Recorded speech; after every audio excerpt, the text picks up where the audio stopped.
Hey, housewives, come on in. You know the dirty dishes are still in the sink from yesterday and the laundry is still in the basket.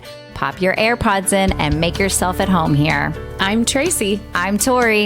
And we are your Unlikely Housewives. Stepping out in faith and believing that God calls the unlikely, we are here to show you the appreciation and validation you deserve, lead you to authentic relationships, and release you of believing the cultural lies to restore your faith and wellness. Pull up those high-waisted yoga pants, tighten your top knot, and reheat your coffee for the third time. Turn up the volume, and let's go.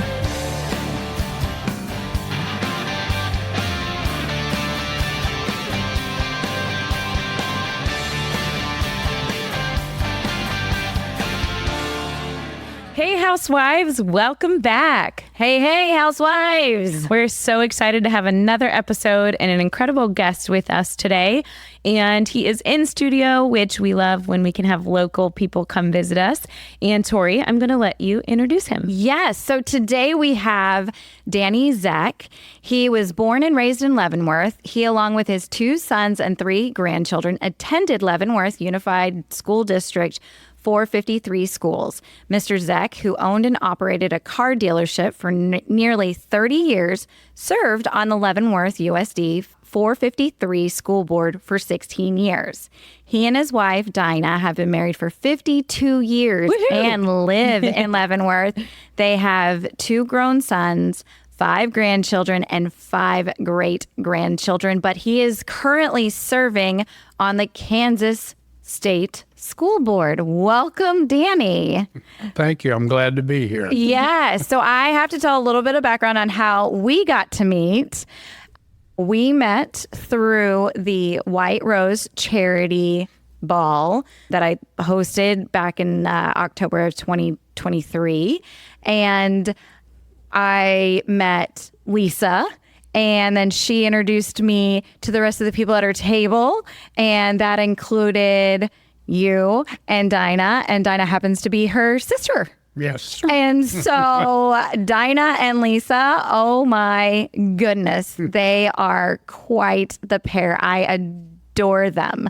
I've even had the pleasure of traveling with Lisa. Oh my gosh, I could not have had more fun with her. So when we were introduced, it was through a cause that we're both passionate about, which is pro-life, Seth Gruber's White Rose Resistance. And then we got to talking and come to find out you're on the Kansas State School Board. And so we connected through a couple of things that I had worked with for the Moms of Liberty. Mm-hmm. And we've stayed in touch since then. So now you served on the Leavenworth School Board for 16 years. Yes. What was that like? When you first start, so you're a local community person, and you really don't know anything about really what's going on and stuff. So you run for that stuff and get on, and you trust what's going on. And you don't run whether you're Republican, Democrat, conservative. Right. And back when I first was on, we had hard left people and hard right people. Okay. But we could always come together and come up with what was good for kids, what we felt as the board. What years were you? Generation, maybe a decade. I think 2012 was the last one, so go back. All right, so 16, so 98. Yeah. This is why I don't homeschool. Sorry. I don't like to think backwards. No, 96. No, is that right? 90. So something like that. Yes, okay. And so you could trust. Mm-hmm. Mm-hmm. And then as we went through the years, things started to change. Yeah. Like my last time on the board, I'll use that. That's the best example. We approved social emotional learning in 2012. Okay, social emotional learning. Yeah. Okay, SEL. But being as old as I am, mm-hmm. we trust that individual was doing the right thing for kids. Right. Yep. So it was after I went and spoke to the local board after the book the next day on their website, they didn't mention my name, but they said he approved social emotional learning back in 2012. So that gave me the passion because, oh my goodness, they were lying to us. Yeah. Yeah. So now everything that they tell you, it's not even Ronald Reagan, trust and verify. No, you have to verify. Yeah. Yeah. Because of the curriculum that local boards are adopting. And that's probably the most important thing, not just curriculum, but that's the local board is that important. Yeah. That you have to verify what the curriculum is. Well, and that really, the breakdown of the trust, as we were kind of chatting about before, it really happened around 2020 when kids started coming home and we were Zooming and we were seeing the stuff that they were bringing home and working on. We all started to see a little bit more of questioning things. And then it became something that was a little bit more viral, for lack of better words. I mean, that social media helped us see some of those things too, as parents were posting, wait, my kid's reading this in school. This is a read aloud. Like, is this really happening? So that's, I mean, from experience, I feel like that is really when the trust broke down for us, was around that time. Yeah, that's when I started to care about local politics, I'm ashamed to say. Oh, yeah. I mean, I didn't know who was running for school board and what they, that was just something I voted down the ballot. Like, okay, this is a name I recognize from the signs that I pass every single day. This is because I had no idea. And Tracy and I both have the experience of, we moved here into where our neighborhoods are because of the school district, because the school district is so well advertised and marketed, dare I say, for families moving in and for the city. And like it is, they talk about exemplary and all the excellence things that they've done and da-da-da-da-da. But it's not until you actually have kids in the system that you're like, well, you what? You're doing what? Kind of thing.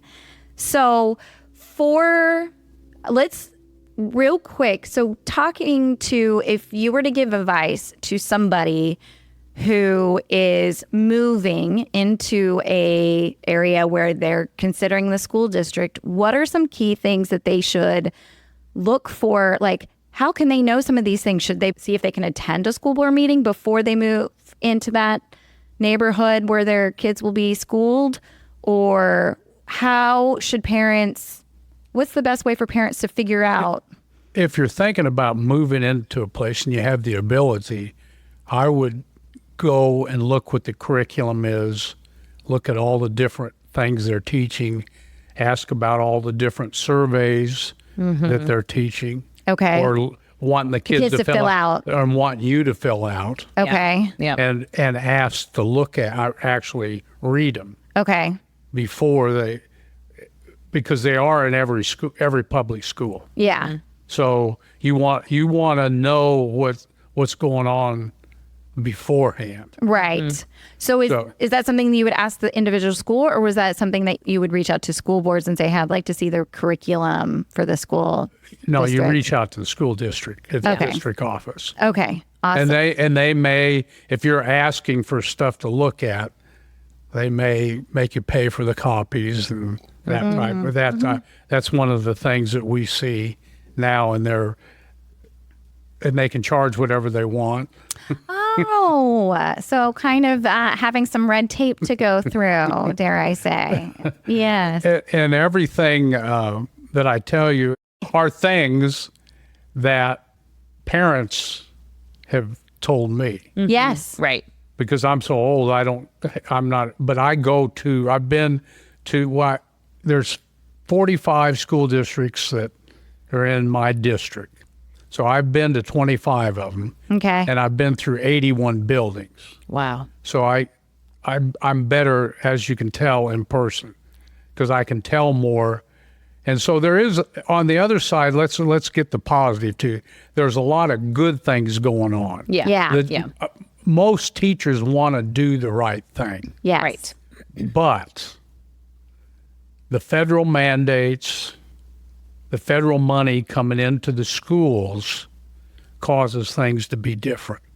And there is a lot of really good teachers, but then the activist teachers and administrators are running the schools and local board. And they're louder. And yes. The strings attached coming from the federal level into the local level. Yes. is- But then the activists for all the other things. It's a well orchestrated, and it's been orchestrated probably 40 years. Yeah. Even when my kids were in, it was very subtle. They've been in it for the long game. I mean, they have been in it for the long game. And that is something that people with traditional conservative values, we've been content. Like, we're just comfortable. We don't look, the Pledge of Allegiance is said every day. Well, not anymore. Like, those are just some things that have just slowly eroded after year. And it's like, oh, well, that's just one thing. Oh, it's just one thing. Well, then all those things add up. Okay, so in 2012, you left the Leavenworth School Board. Now, how long of a break before you ran for, tell me how you got, what made you run for state school board in 2023? Okay. I was reading a book, We Shall Not Be Silenced, and there's one chapter on schools. So since I had been on the board, I thought, well, I better go see what's going on. And I did, and it was pretty special. So, I'm trying to be nice. So after the board meeting, a parent came up and said, would you mind reading a book that is being read out loud in sophomore English class? And I said, not at all.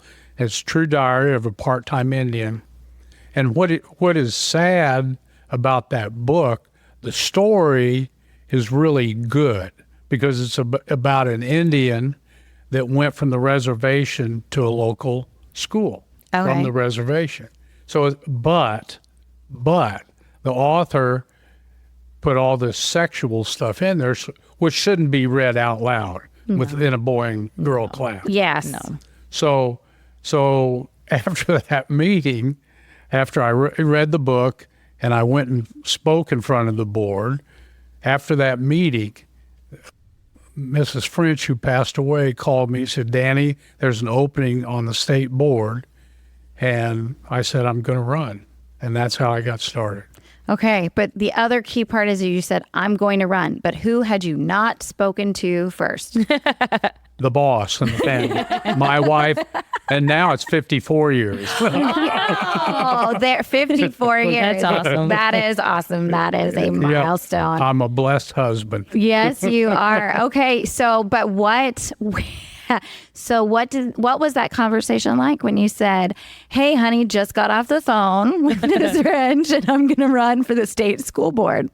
It was funny because she didn't argue about that. Oh, It was like, wow. yeah. God had already told her. Yes. Okay, Danny's going to come home with an idea and you just need to say yes. Like, I think those characters in the Bible, and I say characters and it sounds like it's fictional, but like Noah's wife.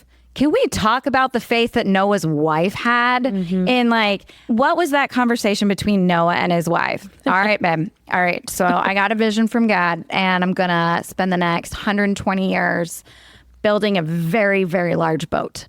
And our whole family is going to get on it. And there's going to be water that falls from the sky. That wife has to be like, are you sure that's what he said? Like, are you sure? I mean, but it doesn't have that conversation in the Bible. So she's definitely one of the people I want to talk to when I get up to heaven. But I mean, but like that is what a helpmate, a spouse, I mean, is Come alongside. And, you know, it's not always a conference call. And God had that conversation with you, but she knew like, hey, if God is calling you to do it, she trusted in your spiritual leadership enough, like that this wasn't just something that you were like, I'm going to do. Like you had a piece about it. So therefore it gave her a piece about it, which. And that is in society today, and I'm as guilty of it as anybody, we don't pay attention to the little things that God's telling us. Yeah. Because it's there. Yep. But we have to pay attention. Yeah. Yep. Which means we have to cut out some distractions and be still and be quiet way more often than we think. Yes. But like I think about all the things that lined up to you going to the local school board. You read a book, We Will Not Be Silenced, which I highly recommend for our listeners. And then you were like, okay, well, I was on the board, like I'm just going to go spend a couple hours this week or this evening and go to a board meeting. And then a woman had to have the courage to come up to you and say, will you read this book?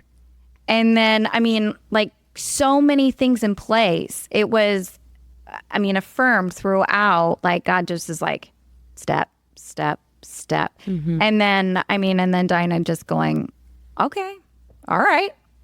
And those are the things that we forget, that when God has called us, he's prepared us. He's made everything possible up to that point. And what was really fun when I decided to run and signed up, and then I put 10,000 miles on my truck going to all the districts. Yeah.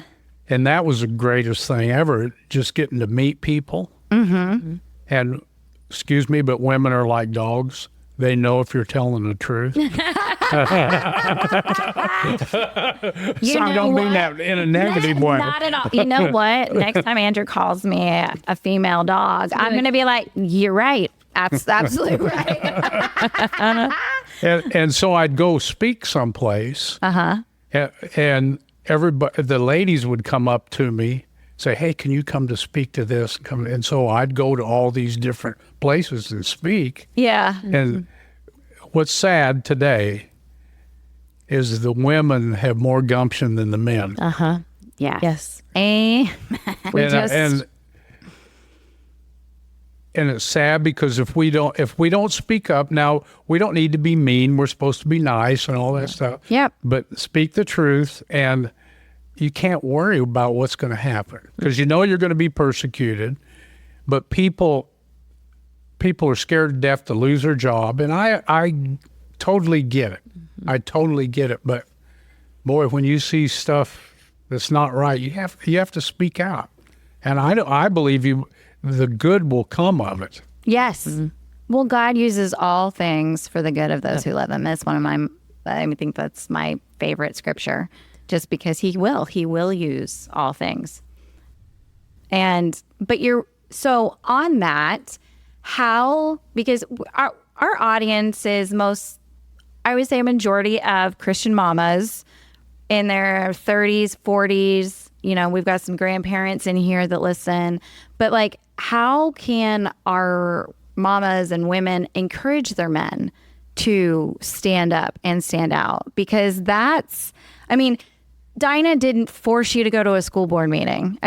She didn't say that. It wasn't Dinah's idea. No. And it probably, would you have listened to, like, hey, if she had nudged you in that direction, it wouldn't have been the same. We've been married too long. It has to be your idea. I know what that's like. And we've been through so many ups and downs. Yeah. And she really cares about kids. Yeah. And grandkids and great-grandkids. Yeah. Yeah. So we have 5 great-grandkids, so that's real important to her. Yeah. And because with her, when mommy ain't happy, ain't nobody happy. Yep. Yeah. That's an old saying, but that is factual. Yes. And it's generationally something that's being affected. Yeah. Like it's not, what we're dealing with today is going to be something that is, how we handle it, let's put it that way, is going to be what changes our grandkids, our great-grandkids' future. Yeah. If parents, male and female, don't pay attention, we can only do so much. There's and more consequences, people have to the more people that find out the truth and start speaking out that, this isn't something we need to be teaching in our local school. Yeah. Right. Well, I mean, this is a prime example. Tori, it's so funny because Tori's kids are in private school. Mine were in public. And 4 years ago, when all the mumbo jumbo started happening in the public schools, she's like, you need to go to a rally with me. I'm like, a what? For what? And what are we doing? And she's in Christian, private school. And she's out here fighting for us public school parents. And she brought so many of us out with her, and she opened our eyes to it that, this isn't everybody's fight. And she says this all the time.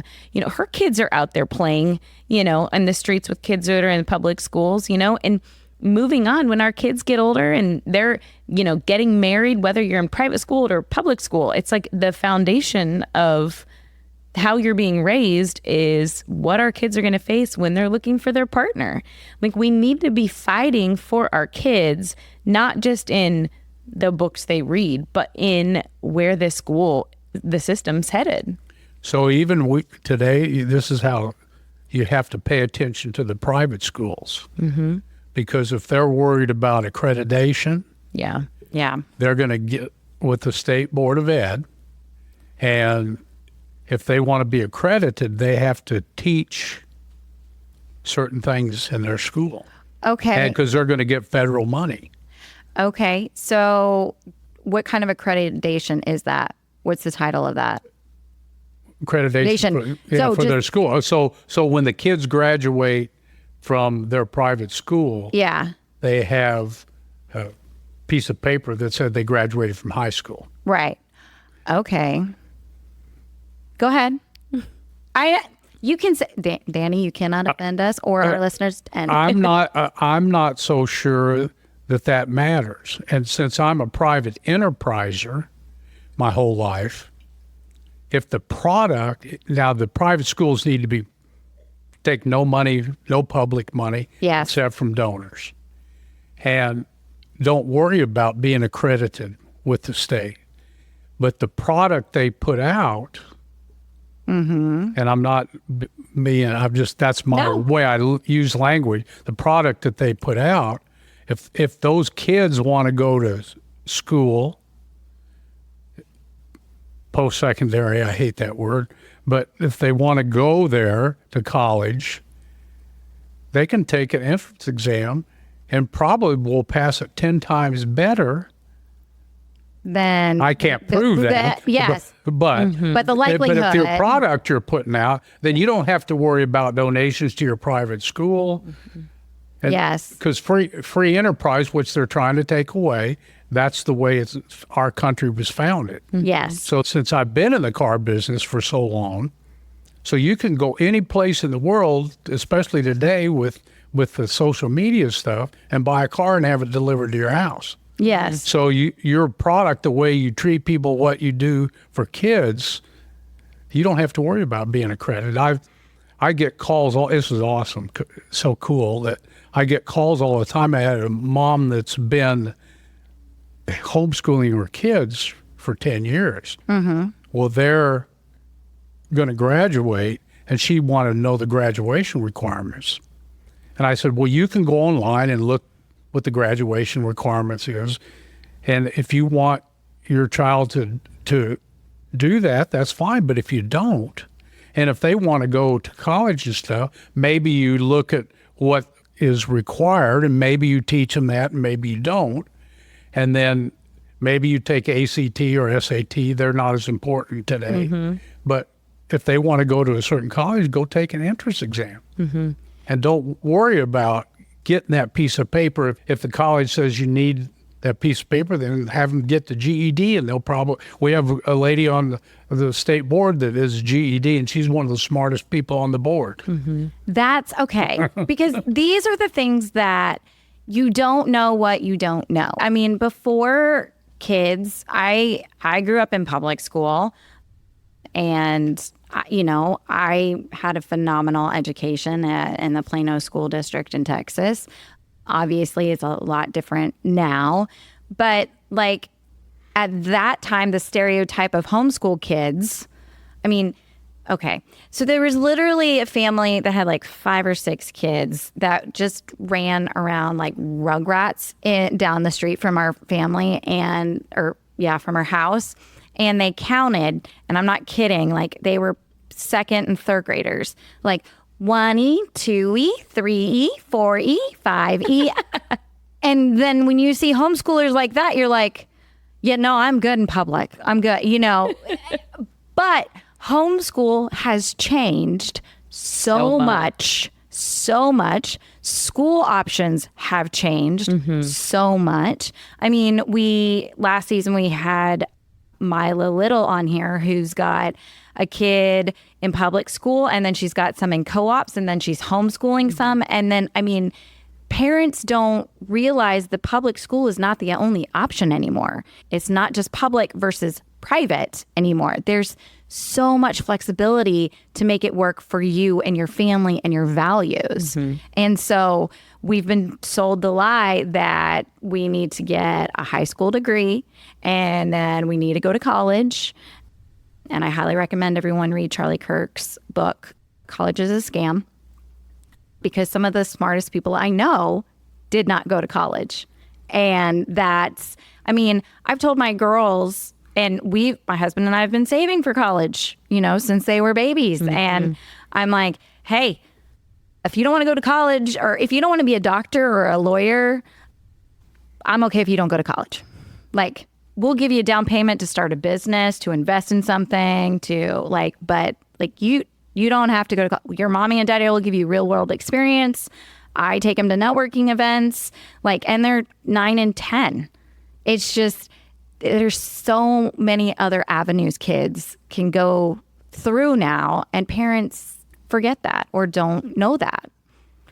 Well, let me finish the story about the homeschooling. Yes, please do. Sorry to interrupt. No, you're fine. You can interrupt me anytime. So I said, well, what's your daughter going to do? And she said, well, she works at the local EMS and she has a passion for that and she wants to go to school for that when she gets out. I said, great. And they like what she does so well that if she decides to do EMS, the medical side of it, they're going to give her a scholarship, the local EMS group, give her a scholarship to go get her CTE or whatever she gives for that. So that impressed me right there. Yeah. Well, there's so many places like that if you start here, we will pay to educate you further, for a license or a degree or whatever, and then they're trying to create loyalty, in people who work for them. And heck, I think that's the bonus for families of getting their kids into the workforce and trying different things, beforehand. I wanted to ask you, because you were talking about accredited, non-accredited, different types of schools. My youngest daughter is in a private school. It's Montessori style and very conservative values. Absolutely love it. I do know that we are non-accredited. It's something that, it's the choice that the school has made, and our head of the school is a part of trying to pass the bill of your money follows your kid.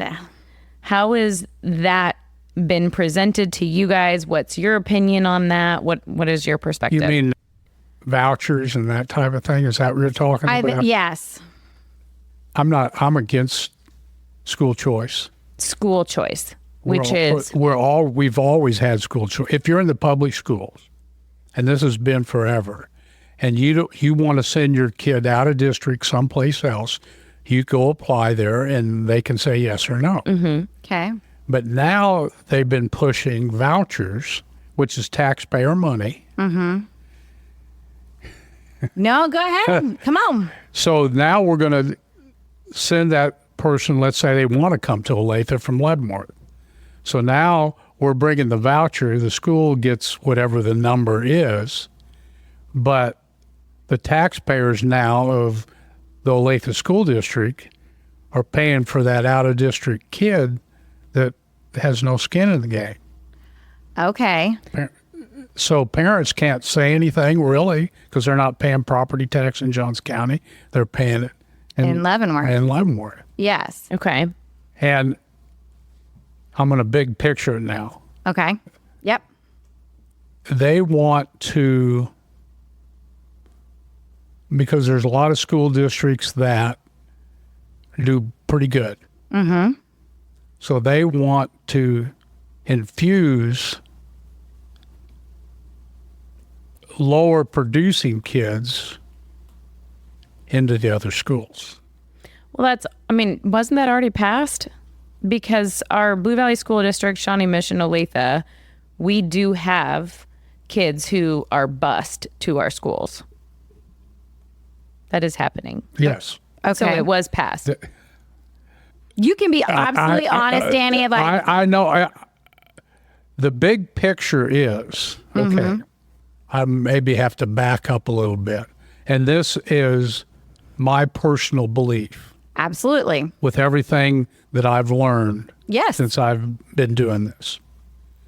So now we have just passed baby standards from birth to pre-K. I didn't vote for it. So now I just had twins. Mm-hmm. And that school now has the baby to pre-K, Standards. but they have the school. They've built an early learning center. Okay. So I'm going to take my babies in and drop them off, and I'm going to go back home and let the schools tell them how they're supposed to be. Now, they want to bring in all the private schools, the whole school, because when they start talking about, the key word here is the whole child, Yeah. that should scare you to death. Mm-hmm. And then they always talk about safe and secure, so they're locking down the schools. And it actually is hard for a parent to get into a lot of schools now. Yes. Sorry, you're good. This is why we have these conversations, because there are parents that do not know this. Either their kids are in the high school, about to get out, and then they check out. Like, they're still paying property taxes that go to the school boards, but they're like, I'm done. I did mine. And it's like, no, your work's not done. Like, these are still things that you need to know. This is your local community. This is your local responsibility. I mean, whether or not you have kids in the system.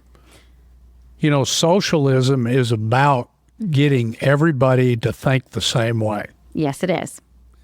And so that's my belief what's happened in public schools, not just in Kansas, nationwide. Agreed. And I would say when you see what they're doing and the light bulb comes on, and so that's why parents have to really pay attention.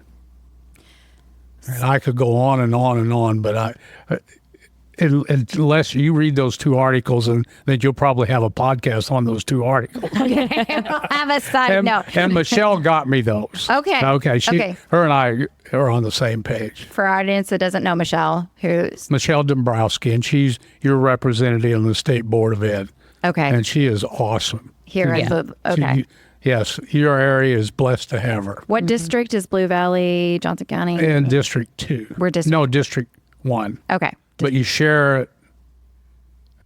It's a convoluted mess. Okay, There's yes. District 4 and parts of it, and parts of Johnson County District 2, which is part of one. It's yes. to me, it's a mess, but Right. y'all are lucky to have her. Well, awesome. Yeah. Well, so how does because I'm sure you've seen Letter to the American Church from Eric Metaxas, the documentary, No. turning. Okay, well, Lisa hasn't been sharing things with you. Yes, no, she shares it. She shares. No, Lisa shares everything with me. Yes, so it's like you haven't filtered through what you've seen and what you haven't. Yes. No, but they talk about how socialism and communism starts, like Mother Russia started with the country saying they're our kids, and how Mao incentivized children to turn in their parents, and it's starting at, very young ages, and it's getting them into the system at the young age. And then, then you've got, that's how the socialism and communism is just a balloon, that how it continues to fill up, and it's a funnel. So because Missouri passed the money following the kid, correct? I don't know. I don't Okay. pay that much attention. That's to that. fair. That's fair. So If we're gonna have school choice, we need to have a bigger conversation about it, okay. because it's nuts. There's all kind of stuff. Okay. There, I said that word again. You're fine. You can sit whatever And you want. so the conversation, instead of pushing vouchers, pushing that, we need to have a much bigger conversation. Okay, so what, for those parents that want to get involved, what's the bigger conversation that we need to have? Or be asking our legislators, like, we need you to look, this is, because the lawmakers, if you do not know this, the lawmakers will put bills together and laws together and have 1,000 different, it'll be 1,000 pages, and not every representative or senator reads it, and you have to go through it and look at the fine print. For example, the bill, I believe, was a bill that was for the quote unquote border wall that included $60 million to Ukraine. Okay. There was did you know that? And then it basically said at the end that if there was money left over in that fund, then that would go to the border wall. So when people are talking about this on mainstream media, or you're seeing the headlines of these laws and like the so-and-so's voted this down or this didn't pass or whatever, instead of getting upset or having an opinion about it, go and read the bill yourself, because you don't know what other things that they were trying to tie in. And a lot of times they tie in things to create it bipartisan, right? To like, we're trying to do things like, and they turned it down. So in what is the bigger picture that our families and our mamas need to know when they're talking to the representatives, or if they're, as they're looking at electing new state school boards about this, because on paper it sounds good. Your money follows your kid, that for private school families, like, sure, I would love that for my tuition to help pay for it, because I'm not, Blue Valley has plenty of money. But on the flip side too, I also come from a state where Texas, it was Leave No Child Behind. And we had the Robin Hood Act, where lots of school districts that had excess money is that they spread the funds to other school districts that didn't have the money. And then all of a sudden our program started to suffer, and we didn't have enough copy paper and those kinds of things. I would say, because everything's so entrenched, I would say the best way for parents to be involved is to focus on the local boards and get the right people on the boards. Okay. That ask a lot of questions. Everything should be big time. And then you get your local boards pushing back against your state representative. I mean, remember, this is a process. Right. Right. It's in increments. Yes. And if that is not going to happen, I don't see, you can go complain to your representative all you want, and they're trying to get elected. Uh-huh. And then you go look at donations and those type of things. And I don't mean it bad, but we've got away from being servants to the public. Mm-hmm. Mm-hmm. Because that's what sorry, I get emotional. Because that's what we are. Yeah. And I'll go back to when I was running for the board. So it's amazing. So I'm out at K-State, and one of the representatives was pushing me, so I was there for a fundraiser. And a guy came up and gave me his card, and he said, once you get elected, let's get together and we'll see what we can do. And I threw his card on the ground and said, I don't ever want any of your money. Yeah. And I wasn't even elected yet. Yeah. Yeah.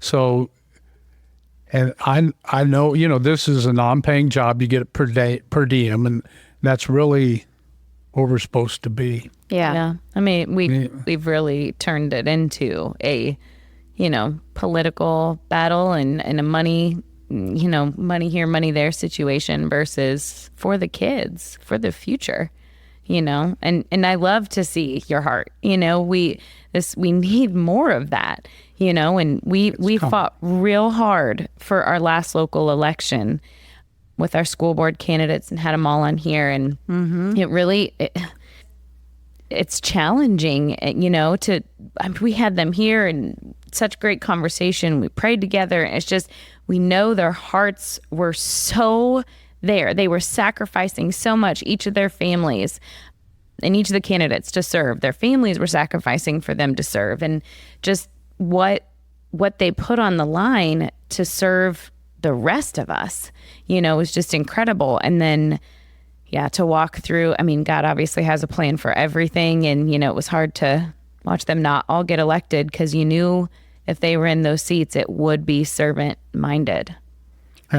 I guess I'll go back. The reason I say if we start pushing the representatives, because we have to go back, because they pushed, now this has been going on, both parents working, not paying attention. You're going to have kids not paying.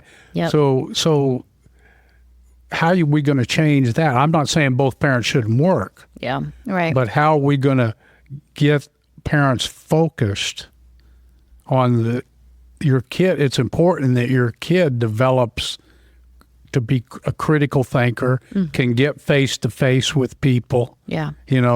Doesn't feel bad when somebody argues with them, that type of thing. Yeah. So it's such a different world than when I was growing up, and with the phones and the screen time in the schools, all those. I'm not saying they're bad, because that is part of life. Yeah. And so when they want to take away even cell phones out of the schools, I struggle with that, because there is some good with that. Yes. And again, I don't trust it anymore. So what are they going to teach them on the computer? That's there. Because that's a whole, now there's so much, I'm sorry. No. I'm sorry if I'm getting off, but there's so much. Yeah. It's like all the data, or you'd word salad all the time, but all the data that they collect. It is. I wonder what they're asking about you. Right. Well, And so they say that they're going to hold that, but remember, the federal government has so much money involved in the Kansas schools that if the federal government wants the money, wants the information about you, they're going to get it. Right. And don't think that doesn't happen, because it does. And so you really have to decide that you want to fill out anything. I'm scared to death of that part of it too. Yeah. And then your kids will bring the Chromebooks or whatever they have home. So is that paying attention to what's going on in your home? See, I'm a weirdo. No, you're not. Because do you see how big my tinfoil hat is right now? Like, I have got. No, but that is a perfect. Okay, so we were just talking about this because this is something that the schools have implemented this year, and we were talking about Tracy's kiddos that the schools have removed the cell phones. Well, they have a cell phone policy now, which they never had before. That's good. It is good. And that's what I was going to say, because what happened after COVID was just they just loosened up on every rule, every restraint, everything, that it made it to where, I'd have a kiddo whose battery would be dead by 11 because he watched the Royals game. I'm being very real here. Yes. Which it's also, they walk around with the AirPods in their ears. They're not communicating. They're not talking. Socially, it's becoming more of a who's on their phone snapping each other. I mean, the last few years have been really difficult to parent in the public school, and having boundaries on our own kids, but knowing that we don't have any control when they're there. I mean, my kids are great kids. They do honor, our Stein values. However, when they're sitting there and everybody else is on their phone, they're going to do the same thing. So the cell phone policy has been great. And when we went to the high school back to school night, the principal, he even said, he goes, I'm just going to say we're 2 weeks into this and I haven't received one email from any of you complaining that this is a problem. So thank you. And he said, the kids' chins are up. They're looking. The teachers are happier. The classrooms are more social. I'm like, yes. Okay, now we're talking. So it is something they can use them in the hallways, in between passing periods, for high school and things that way. So they still have them. They're still able to communicate, but it's not their primary, touch point, which is needed, especially for the middle schoolers, because they're at that vulnerable age where they need, there's just so much development that needs to happen in those middle school years. And if the device is in the hand, they're not seeing the kid that's right in front of them. And there's relationships that need to be built. And, I'm thankful that we're working on it this year. I still see the kinks and experience them, but hopefully it's something that will improve. Yeah, and that's good because we don't want to take it completely away. Right. In my opinion. Right. But, okay, now the next question you have to ask is what are they doing on the screen time with the computers in the school? What are they teaching? What's going on with that? Yeah. What questions are they asking your kid that's now in the school system data? Mm-hmm. Yeah. So, you got... Yep. It goes on. Remember, you got to keep going. Right. And and then too, to play devil's advocate is that if, how many videos have we seen that's on social media that went viral because a kid was videoing a teacher talking about whatever that teacher's personal opinions are, things that, that do not need to be discussed in the classroom. And then that's a parent conversation. Yeah. But But they've got their flags in the back and whatever, but having a kid with a cell phone on it, granted, that's like 1 out of 100 kids that's actually going to record something that their teacher is saying. And that, when that blows up. But so that, to me, that's devil advocate. Again, it's, you win a little bit, you lose a little bit too. So it is that, because I get pictures all the time. Oh, really? There's more conservative students out there than you think. yeah. Which is good. And It's good. it being just old common guy, and this is from all over my district. Yeah. Janitors from schools take pictures of flags and what the teacher has in their closet and send me pictures. That's the activist teacher now. Yes. Remember yes. They're good teachers, but then there are teachers that are activists. Yeah, absolutely. And I see that's one of those things. I get the pictures and I can't say who it was or anything because they'll get fired. Yeah. Right. Exactly. Right.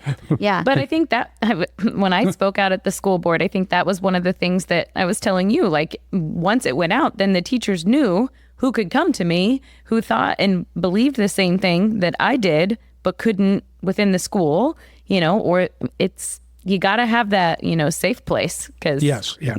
those people do need to have an outlet, that are in the school systems that don't want to lose their jobs. And the problem for the teachers today is they have all these mandated things that really aren't academically good. Mm-hmm. And they have to teach all these other things.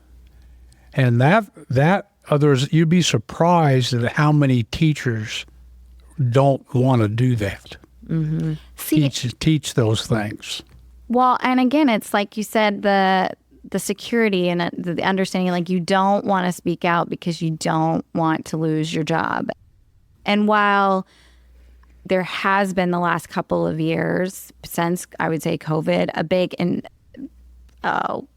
surge of mama bears, because we're the ones that are, typically ones that are home with the kids or dropping them and like are volunteering at the school, things like that. And that's great. And that there are mama bears there.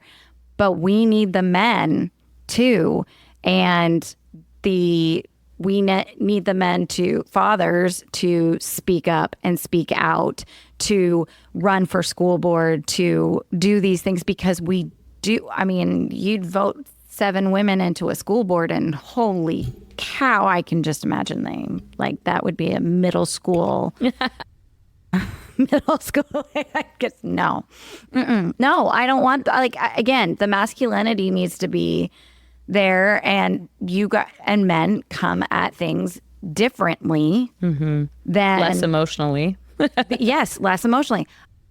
I heard a commentator say, if you want to fix the country, don't let white women moms vote for 4 years.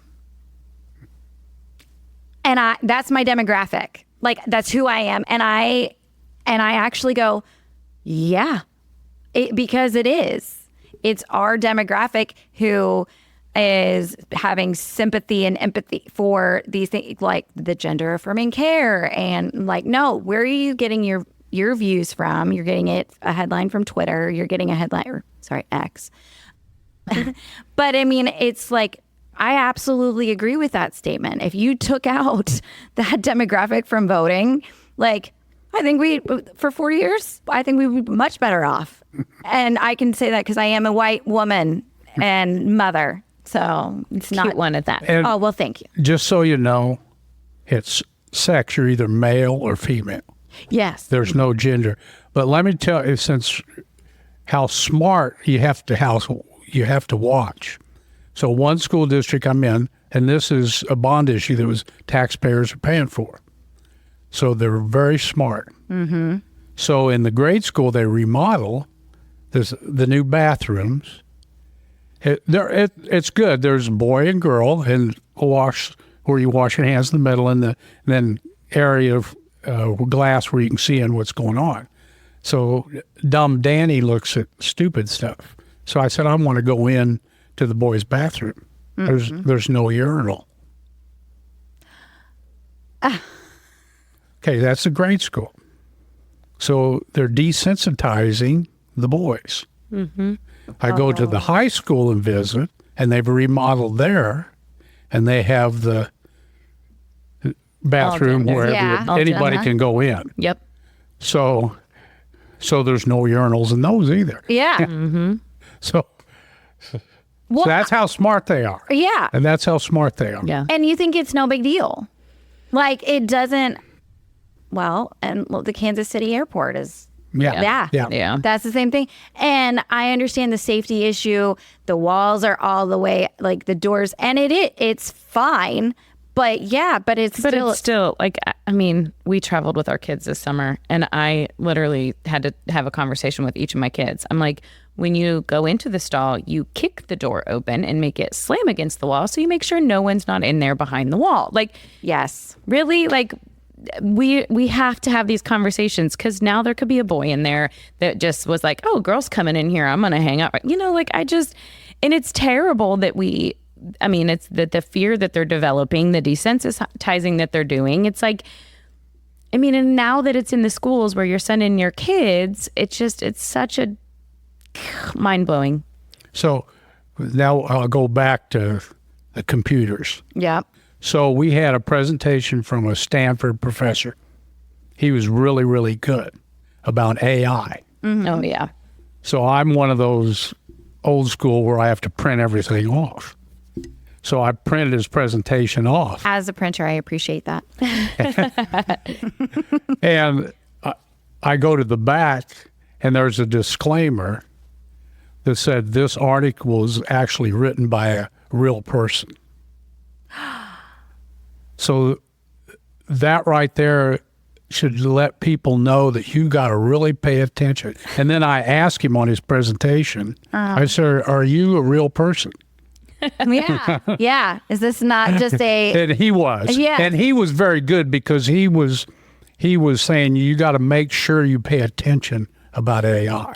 Yeah. Oh, yeah. And we've talked, both when we went to back to school nights, it's very, I mean, the teachers and the principal, they're like, we're very on guard about it. Not happening, not being used, not encouraged, you know.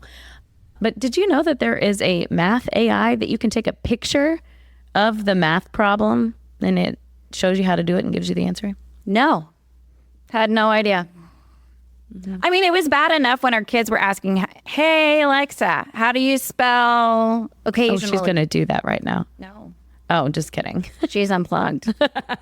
I've told many times, I've slowly gotten those out of my house because my mom says that because way back when you don't think about those things, you're just like, oh, this is great. I can ask her the weather. I can have her play some music. I can do whatever, you don't. And she goes, no, I don't need a witness when I happen to kill your father. And I was like, fair. Oh, and that doesn't fall far from the tree. And that doesn't fall far from the tree. I'm like, oh my gosh, because I'm going to be on some governmental list. Like without a doubt. 100% you are. Yes, I and am. I will be by association. Yes. They will know you should show up every Tuesday and Thursday. But yeah, that's something that I'm like fully aware of now. Like just recently, I chose to deactivate my Facebook and my Instagram. And I did not just stop posting. I deactivated it because that removes all of the content that I have put out there since I started Facebook in 2005. And because that can and will be used against you in business and in life. Just so you know, Danny is nodding his head vigorously. So, but like, these are things too, like having to teach kids that, hey, your employer's probably going to Google you. Mm-hmm. You've got a footprint out there. Yeah. You're posting it and sharing it. Yeah. I mean, that's insane. Yes. It's really insane. Let me go to a local board now. Okay. I'm sorry, now I'm getting, these are just all the stuff that is in my head. So they just, Leavenworth School Board just passed where you can wear jammy bottoms to school. Well, why'd you have to have it passed? Our school does that. So, so what is that teaching kids? That it's okay to go, you don't think that you have to go any place to do anything anymore. Dress professionally or dress well. or. And I really, really, really struggle with that as a business owner. Mm-hmm. Oh, yeah. And we're not teaching kids any responsibility. Yeah. Everything, you notice how much kids don't pay for now. Oh, yeah. So we're just draining things down. Mm-hmm. Where in their heads suddenly, it's free. It's free. I don't have to pay for it. I don't have to pay for it. Which is basically saying the government's going to take care of me. The government's going to take care of me. The government's going to take care of me. Yeah. They're so smart. Sorry, I got off track there about but those you're jammy right. bottoms. Okay, so what happens today, everybody thinks they can go online to get a job. Mm-hmm. Mm-hmm. And so you don't have to dress nice. But I always tell kids, okay, there's going to be a whole bunch of people that have put that application in. You dress decent, or whatever you think decent is, and you go face to face. You go to the personnel director and see if you can interview face to face, which is unusual today. And you may not get it, but somebody probably will write something down that person or kid actually came in here to see me. Yes. So those are things we don't think about. Yeah. Yeah. In today's world, everybody points the finger instead of taking the blame. Yes. Because I always say this, in business, if we lose a customer or somebody doesn't like us, we got to look right here. Yeah. Yeah. Not that was a dumb customer. They shouldn't even been in here. And we didn't want it. And it's what did we do wrong that person didn't want to do business with us? Yeah. And so we have to bring that back into the schools. And the schools need to not be afraid to be upfront. In other words, if your kid uses his cell phone, this is what's going to happen.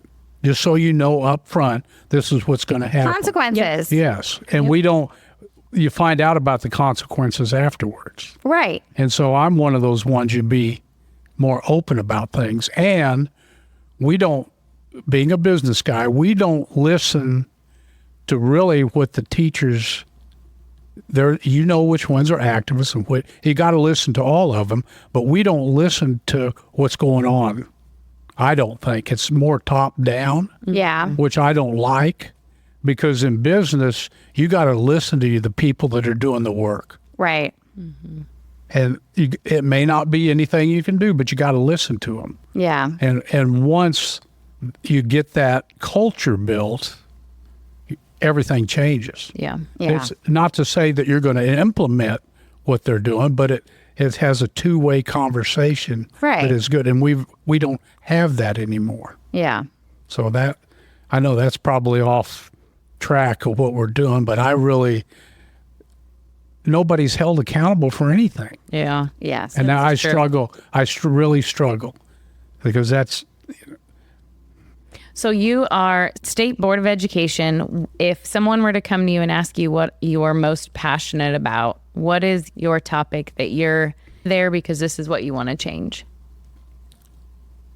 I'm going to try to always do what I was voted in for. And I was voted in to do and what is best for kids. Mm-hmm. And so what my philosophy will probably be a lot different than younger people, which is okay. When they present stuff to us, I'm always looking how that's going to affect kids, from babies to kids graduating from high school. Yeah. Yeah. And then the common sense thing comes in and it gets in your way, because it's like, wow, this can't be good for kids. Yeah. Yeah. Yep. You know, in part of society today, because we have two parents that work, our job is bigger. Yep. No. And it's hard because they will because they are in the majority, and nothing against the people, but they will keep things getting put on the agenda that the public can go back and look at, because they're scared to death that their way of life might change. And so, and that happens at the local level also. Because you always want to get as much of that stuff in the public eye as possible. Yeah. Instead of, Danny said this, no, you can go back and look at that presentation when they're talking about mental health, about screen time, about cell phones. What does it cause? You know, ADD, all the different things that actually can be caused by what's going on. Yeah. And so we need those presentations. If we can get those in the public, are very important for parents to be able to see, hear. Yeah. You know, every school district is different. Everyone is different. And so when we put all these constraints on local boards from the state level and from also the representative level, then that causes a lot of problems. Yeah. And so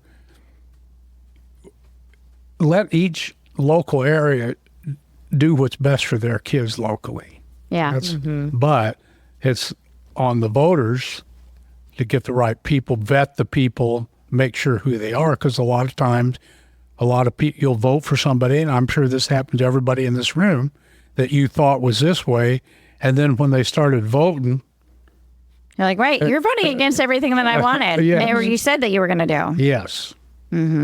I've been through that, and so you know that's a struggle. Yeah.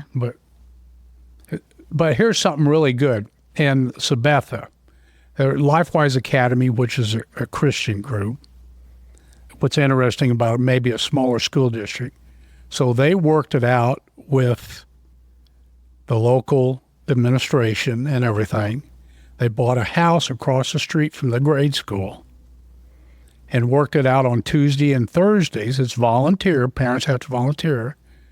Those kids could go across the street from pre-K to 5th grade, I think, in that building, and do Bible study for 45 minutes.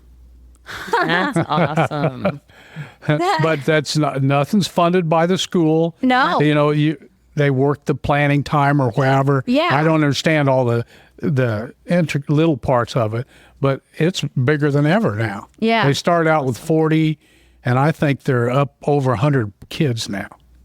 That's See, cool. But it takes people to do that. It takes Yes. people to ask the question. It takes people, instead of like, what can I do? I'm just one person. Start the conversation or tell what you know to somebody else. You know, it is, like you said, it's bringing it to the public eye. It's going to stand up in front of the school board, or it's taking a friend to the school board meeting with you and saying, hey, did you know? Or have you seen that these books are available in our schools? And it's just having a conversation, not coming at it from in a mean way, but it's just like, what do you think? Do you think this should be allowed in an elementary school? Yeah. And because otherwise their agenda is just going to keep chipping. And like you said, they're Desensitizing. but it's just bit by bit. And you don't realize the importance of urinals in the men's bathroom. Yes. Yeah. I know. mean, I know that sounds crazy, but it's one of those. That's how smart they are. I'm giving Yeah. them a lot of credit, but that's how smart they are. yeah. As a mom, like when your kids are little, if you don't know, if you're not aware, obviously, of what's going on in the world and all the changes that are happening and the purpose of it, if your kids are little and you're like, oh, well, my little boy gets better privacy, that's great. Like, Right. nobody's thinking of the, In the high school, so those doors do lock. So if you got somebody like me that was, when I was in high school, I'm going to go in there with my girlfriend and shut the door. Oh, yeah. Please don't take that wrong, but No. No, Yeah. but that's it. Like, and especially like, well, and considering that they both can go in that area. yes. How is that? Like the Kansas City airport, you can do that. But I mean, sorry. no, but that's it. Like they don't see the big picture. They just think that, oh, well, it's a convenient. Our whole family can go into the bathroom and we each go into our own stalls. They don't think of the predators or the other things that can happen when you do that. There is a reason we had gender-specific bathrooms. There's Sex specific. thank you. Okay, I'm sorry. No, you're right. But you got to understand, the other side is best at word salad. Yes. Yeah. Well, and they've stolen the definitions of so many words. Yeah. Like it's when somebody says, well, my girlfriend's transitioning, and you're like, finish that sentence. And they're like, oh, transitioning jobs. And you're like, okay, yes. You're just curious if that was going to go the other way. So just to show you how smart, and just like that's why we call it the baby standards, because they call it early childhood. No, it's baby standards. See, that changes your whole mindset. Okay. When the school's telling you that these are early childhood standards. Yeah. So from when they're born to pre-K, it's baby standards. I changed that. Yeah. Well, actually, Lisa said, Danny, isn't that baby standards? I said, absolutely, Lisa. Yeah. Yeah. Which now you start thinking as a mother, do I want them teaching my baby that? Yes. Yeah. Instead of early childhood, also on data. So now they're back to data. So all of a sudden on the state board, they were starting using the artifacts instead of using data, because I'm into the data they're collecting. I don't want them collected. Yeah. And so every time I said something, when they start using data, I say, isn't that artifacts? Isn't that artifacts? And then before, when they were using artifacts, I said, isn't that data? Isn't that data? So now they just say data. Okay. Yeah. So you have to watch the word salad. Yeah. At local level also. Yeah. Yeah. At local level also. No, There's but- so many little weird things. Yes. Sorry, I know I'm going all No, over the you're place. not. We I'm are so too, and I was sorry. just going to ask you this too. I saw this article yesterday, and I had sent it around. It was an article that was written about Kansas school districts fighting a chronic condition, chronic absenteeism. Have you seen the article or heard about it, or is that something that you guys have discussed? We always talk about chronic absenteeism. Yeah, yeah. It's just, I mean, at our level, it was brought up at our back to school night just about the number of days. I think the average kid is missing about 18 days a year or something like that. It's crazy. And then they started doing the math, and multiplying by how many kids are at the school and how many days are being missed. And like, you're talking about, a lot. It's parental. Not having responsibility and having kids be accountable. And they'll talk about free transportation for their kids. Yeah. We can't get them there because we were sick that day, and Yeah. so Or we need more free transportation. yeah. Or the school just isn't putting out the proper stuff, and the kids bored to death. Yeah. Yeah. Well, and there were truancy laws. Does Kansas have truancy laws? Texas had truancy laws. Yeah, they do in Kansas too. Okay. Yeah. That you miss so many days. Like the parents are can be are not convicted, but Which is quite funny because I'm pretty sure we got that notification back in the day when my son had to stay quarantined and he missed like 20 some days of school because of their rules. yes. Oh my gosh. I Swear remember we got that. an email. We did get an email about that. That was Then yes, let because my kid come back. like this then yes, because of the exposure. And when they stopped oh my gosh, yes, those were wow. So I hate talking about, I'm going someplace else, about the pandemic, because it really wasn't. What it was about was controlling the kids Yes. and putting it in their head that the government's going to do what's best for you. Yeah. No, it was a great And I always say, just think you got a pre-kindergarten kid that had to wear a mask to school for 2 years in a row, and then all of a sudden he doesn't. But that's already his head. Well, if they tell me to wear a mask, I better wear a mask. yeah. Yeah. And they're doing it early. Yes. I mean, know I'm a sick individual. I keep you're saying not. that. You are not. When you start big picture and everything, because we tend to not do that.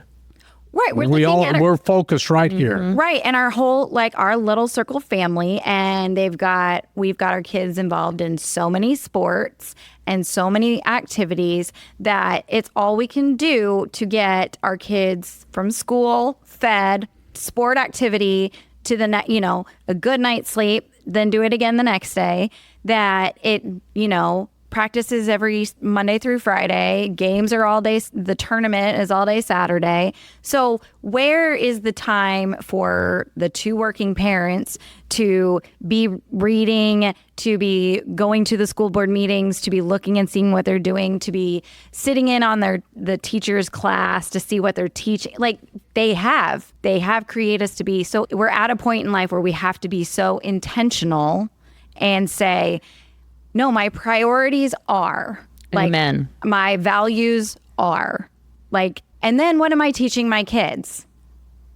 I mean, I think about that all the time. I'm very bold, outspoken. When I got off of social media, and I could have stayed on social media and just posted, hey, who's got a recipe for the crock pot this week? Or what's for dinner? And I told my girls, they're like, so you're not on Facebook anymore? And I was like, no, because I couldn't be a hypocrite. And for me, I couldn't be on the platform and not say my bolds, my convictions, like all those, encourage others to do it and not be doing it myself because of that. That's exact. I would say the hypocrite part in very different is why I went off months ago, is because I started reading Anxious Generation. It's a great book, and it is, I need to teach my kids better healthy habits around a phone. Now, yes, I use it for my calendar, my grocery list, my reminders, it was my business platforms too, but all my kids saw was me on my phone, and that had to change. And it has been such a amazing step away. And because again, can't be a hypocrite. We have to model for our kids what they need. Amen. And yes. And it just became such I really struggled. I mean, I tried to go off social media 3 different times. I've tried to do different things, and I was so convicted and I battled, and I'm like, if I can't do this, how can I expect my children to learn any healthy habits around their device? Yeah. And they're not going to unless I can figure it out and I can walk them through the struggles and be there with them. I'm just thinking of the lesson of being bored. I mean, oh yeah, I'm an only child, and so that blows my kids' minds. They're like, "What do you mean, Grandma and Grandpa didn't play with you or entertain you?" Or I'm like, "No. If I wanted a friend to come over, then I had to call the friend. The friend had to ask their parent. They had to get there was all these things that had to happen, and I had to check it with my mom. But then also too, it was there were days that no, you can't. Figure out something else to do. Yeah. That doesn't include a screen. I mean, people, and I'm guilty of it. I numb out when I'm waiting in a grocery store in line. I pick up my phone and start okay, what else? Just scrolling for no reason whatsoever. I can stand there and be bored for 5-10 minutes while I wait. So yes, and along that line, so I'm at a board meeting, local board meeting, and they were going into executive session. And since I'm on this task force about screen time and stuff, I just sat there and I didn't pull my phone out or anything, and nobody was talking to each other. And it used to be when executive session, people talk, but even the administrative people were on their computer. Most of the people in the audience were on their phone. Nobody was talking to each other. Yeah. And I thought, wow. Yeah. Yep. This is not even, yeah. Yeah. It's crazy. It is. And it is part of our life. And on the other side, it's a good part. Yes. Yep. It's a good thing, but. Yes. Right. Now let me go back to the library thing. My Too thought much came of back a to- good thing to be a bad thing. Yeah, Yes. yeah, and that's the part you have to look at. You got to verify. Yes. Yes. So, for instance, okay, look, there is activist librarians in schools, but you have to look at the national library. I'll just use American Library Association. Okay. So they send all these books, and do the local librarians really have time to really go through them? Right. I'm going to say no. Yeah. So this is how you have to do. So you have to look at, you drill down on the American Library Association and look at who their boss is and what their philosophy is. And then all of a sudden, the light bulb comes on that these books are probably in your school. Yes. So that, and I'm sticking up for the librarians, but there is some activist librarians. Yeah, absolutely. I mean, there is, but most of them are good, and they don't look. They take that they're going to do the right thing for the kids and stuff. But you have to look at everything. Yeah. Everything. Yep. Well, And it's sad. It's sad, but you have to. Well, I'll finish on this. So one of the resources that I was part of creating was the Sex in the School Library, and it gives excerpts of a lot of the most popular books that are in school libraries and lets you see actually what they're talking about, how many times it says the word shit, how many times what it references, or if it's a graphic novel, what the pictures look like and things. But in the beginning of that that resource that we created, we did it for the local level. So all the schools in Johnson County. Now, how we got that is you can, most schools, you can go on to your school's individual website. You can go on to academics, you go to library, and you can search their library catalog. And you can actually see what books are in your school library. As a parent, also, I highly recommend go into your school library and know, because honestly, it's not that many. Like, you can look for certain authors. There's quite a few, and then there's some pretty big ones that you should be looking for, and you'll know fairly quickly if those are in there and then what that looks like. But that doesn't take anything except for a 10-minute Google search to go to your school's library. Because I did it for a pastor in Wyandotte County, because he went to a school board meeting and he said, Tori, okay, I've got this resource, but these are Johnson counties. He goes, can you help me verify that these are in some Wyandotte counties, or Wyandotte School District, USD 500? And I said, yes. So I wrote down all the names of the school, and then I went through and found some of them were locked and password protected, but 90% of them were not. And I could look individually, and I searched and I said, yep, here they are. They're in this middle school, elementary school, And he's like, great, thank you. So that, I mean, it takes 10 minutes. But it's something that you can do at home. I mean, there are lots of things like that parents can do. So I had a mother. I had a mother go through school, and so I went on Amazon, bought all the books because I can't get on there because I don't have kids in the school or grandkids or anything. So I bought all the books, and like if I'll go someplace and speak, and I'll take the books, and that's one of the things I talk about. So I'll pass them out. Yeah. So in one place I was speaking, there was a teacher that quit teaching, but had kids in the school and was going to homeschool them. So as the books, it was perfect, because as the books came to her, she went on the school's website. They have this one in this elementary. They have this one in this elementary. They have this one. So and by them touching and looking at the books, oh my goodness, it makes a difference. Yes, It really does. It really does. Yep. So all that to say, housewives, there are things that you can do. There's so much out there. We just want you to be aware of it. This episode was to educate you. It's a conversation. If Yes. you can't tell, like, this is what we've enjoyed with Danny, is being able to talk about what he's seen in local, what he's seen at state, and absolutely is potentially what's going on in your world. And if you're not plugged in and if you're not engaging, trust me, 4 years ago, we were moms who just floated along, doing our businesses, having fun in our social worlds, and not plugging into these conversations until now. So we're just encouraging you to do the same with your schools, public, private, wherever you are. Yeah. And stay engaged with what your children are seeing and hearing. Yes. And Danny, thank you so much for your time. Danny. I so appreciate it. And thank you. I hope I've been helpful. oh, absolutely. At least for us. Yeah. No doubt you have. Yes. All right. Until next time, housewives. Have a great week. Peace out. Bye. Bye.